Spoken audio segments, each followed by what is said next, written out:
జగిత్యాల జిల్లా పొరంల గ్రామానికి చెందిన పందిరి చందు అనే బాలుడి తల్లిదండ్రులను కోల్పోయాడు. కాగా గురువారం బాలుడి బంధువులు ఎస్పీని కలిసి బాలుడికి తల్లిదండ్రులు లేరని, దీనికి సంబంధించిన ఆర్ఫన్ ధృవీకరణ పత్రం ఎస్పీకి ఇవ్వడంతో ఎస్పీ పందిరి చందును సిరిసిల్ల రంగినేని ట్రస్ట్ కు బాలుడిని పంపిస్తున్నట్టు తెలిపారు. ఈ కార్యక్రమంలో రూరల్ ఎస్ఐ కిరణ్ కుమార్ తో పాటు బలపల్లి సర్పంచ్ గుంటి గంగారాం, గొల్లపల్లి శ్రీరాములు గౌడ్ తదితరులు పాల్గొన్నారు. వాళ్ళ మదర్ 3 years బ్యాక్ చనిపోయింది, ఫాదర్ 4 years బ్యాక్ చనిపోయారు, మొన్ననే చనిపోయారు.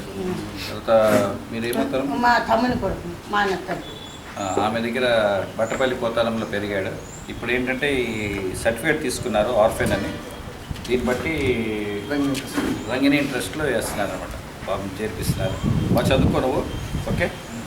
సో నీకేం ప్రాబ్లం ఉండదు. అలాగే తీసుకొచ్చారు. వీల్ ఆల్సో రికమెండ్, రాబోయే రోజులు చూద్దాం ఏం చేయగలుగుతాం. బాగా చదువుతాం.